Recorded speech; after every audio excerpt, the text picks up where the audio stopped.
علیکم هموطنان عزیز، انا با یک پیشروی پرخوک رحمانوف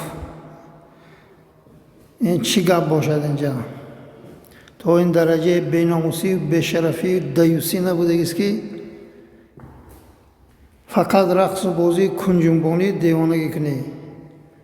باز بدبختانه تمام تفلکای خردسال در گرد این رقاصهای حرامی، در گرد این جوانای دیوسی نرکمانی رحمانوف حرامزاده نرکمان کردگی و با اوتو اولادش مواد مخدر فروخته گشته است. این مردم را جاهل و نادان و از رمکه انسانی برآورده ایستاده است. نمیدونم این ملت به کجا میرسد.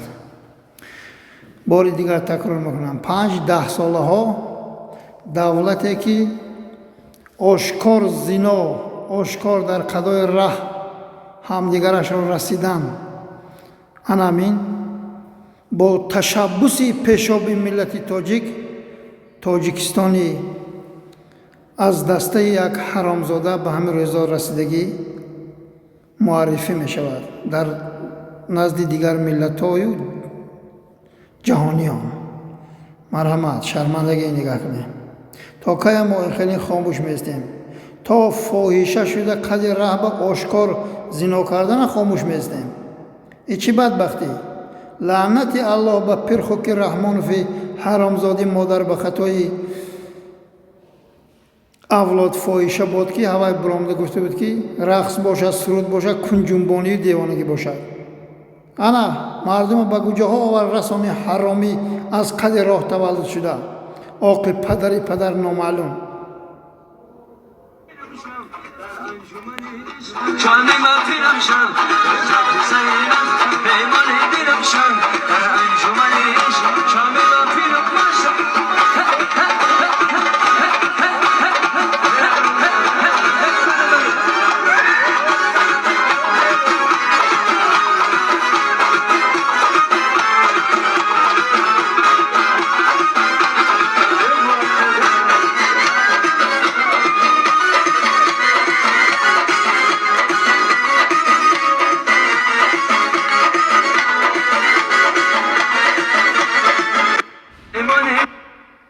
همین ناموس و شرف شد، همین آبروی تاجیکی شد، همین دختری تاجیک شد، همین طفلکان تاجیک شد.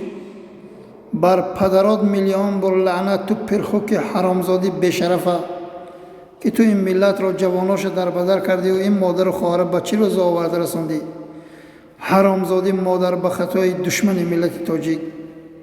ای مردم بیدار شویتان، جوان مردا به وطن برگردیتان که آشکار دختراتان فاحشه میشوند، آشکار زناتان فاحشه میشوند، آشکار نسل آیندهتان بیرحم میشوند. این طفلکای نگاه کنید. این پیشروی پرخوک رحمانوف حرامزاده در طول 35 سال است.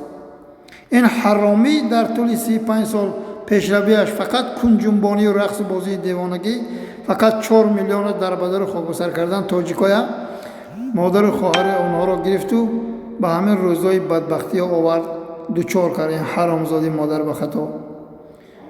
لعنت الله به 7 پشت باد دشمن ملت تاجیک. خدا لعنتت کند، الله مهربان سرازیرت کند که حرامزاده ناشرمیده با همون ایران رفتی مخالفای میگویی که ایرانی ها خواجه خارجی آنها گفته ناشرمیده گفته بودی که از مرگ نجات یافتن ممکن است، از انداز نه، از مرگ نجات یافتن ممکن باشد. تو گوخوری رفتی ایران، برای چی دفن کنی رفتی؟ پرزیدنت ایران جنازی و در جنازش چرا اشتراک کردی؟ تو پرخوک حرامزاده تو باور نداشتی کو؟ تو گفتی که آدم نمیمرد، آدم هزارها سال نعوذ بالله حیات میبیند. گفتی همه از زبان تو پرخوک نشده بودیم ما. یا الله لعنتت کند تو پدر لعنتی آخی پدری مادر به خطای دشمن ملت تاجیک. بیدار شویتان هموطنان عزیز. این ظالمی بدبخت نسل ما را شرمنده دارد، ما را میخواهد در جهان علاقه شرمنده کرد. در جهان میخواهد که مادر و خواهر تاجیک فاحشه کند. اگر برادرای این دخترها در نزد شما بود، پدراشون می بود، акаошон мебуд, ҳамин корро ҳаргиз намекарданд. ин ҳароми авлодаш ҷалабу ғарри фоҳиша ки аст, мехоҳад ки ин миллатро айнан ранги ҳамоно фоҳишаю ранги худаш даюси беномуси палиди шармандаи сархам кунад. аз ҳаматон ҷавонмардо хоҳиш мекунам ки ба ватан баргардетон, ки оқибататон вой аст. миллион сум пул кунед, обу рӯи модару хоҳару духтарта аз даст додӣ, бовар кун вай пулат ҳаргиз ва ҳаргиз кӯмак намекунад, вай пулат ба ҳеҷ чиз ба кор намеравад. аз ҳаматон хоҳиш мекунам ки ба ватан баргардед.